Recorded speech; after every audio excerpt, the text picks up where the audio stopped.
The night was cold, the kind that crept through your jacket and settled in your bones. The parking lot outside the city hospital was nearly empty, bathed in the yellow glow of streetlights that flickered with quiet indifference. Marcus Bell, a young security guard, stood at the gatehouse, hands tucked deep into his pockets, trying to stay warm. It had been another long shift, 12 hours straight, and his feet ached from walking the same stretch of pavement. His mind was heavy too, weighed down by worries that never seemed to end. His rent was overdue, his mother's medical bills were piling up, and his little sister had called earlier, asking if he could send her a few dollars for school books. But Marcus didn't have a few dollars. He barely had enough to get by himself. Still, he smiled. That was his gift. No matter how tough life got, Marcus found a way to keep smiling. He'd learned long ago that people remembered your kindness more than your struggle. Before we continue, if you believe in kindness, second chances, and the power of doing good even when no one's watching, then please take a moment to like this video, share it with someone who needs hope today, and subscribe to our channel for more stories that restore faith in humanity. It was close to midnight when an old man pulled up in a worn-out sedan that looked as tired as he did. The man had silver hair, a face lined with years of living, and eyes that carried a mix of sadness and exhaustion. He stopped near the booth and rolled down his window, fumbling through his wallet with trembling hands. I'm sorry, son," the old man said softly, his voice barely above a whisper. "I thought I had my wallet with me. I must have left it inside." He looked embarrassed, almost ashamed, holding a small bag of medicine on his lap.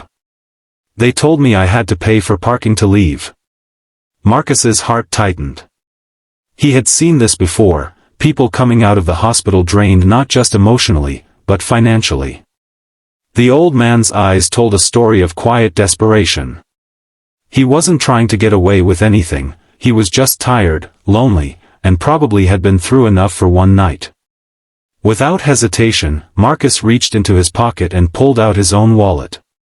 Inside was just a few bills, the last of his money until payday. It wasn't much, but it was enough to cover the parking fee. He smiled warmly and handed the old man the ticket stamped "paid." "It's all right, sir," Marcus said gently. "You take care of yourself. Get home safe." The old man's eyes welled up. "You don't have to." But Marcus shook his head. "Please. I insist." For a moment, neither spoke. The old man's hands trembled slightly as he took the receipt. He nodded, his voice breaking as he whispered, "Thank you, son. You don't know what this means." Then, with a shaky smile, he drove off into the night. Marcus went back to his post, thinking nothing more of it. He'd done what felt right. Maybe tomorrow he'd skip breakfast or take the bus instead of a cab, but that was okay. Some things in life were worth more than money. Days turned into weeks. Life went on as usual, the same long hours, the same tired feet, the same quiet nights. But one morning, when Marcus arrived for his shift, he found something unusual. His supervisor was standing near the gate, looking confused and holding an envelope. "This came for you," he said, handing it over. "Delivered by some driver in a black car. Said it's important." Marcus opened the envelope cautiously. Inside was a neatly folded letter on fine stationery, and beneath it, a check that made his heart stop. It was for $250,000. For a moment, Marcus thought it was a joke, but the signature at the bottom proved otherwise. The letter read, "Dear Marcus. The night you helped me, you didn't know who I was. That was the beauty of your kindness, it was pure.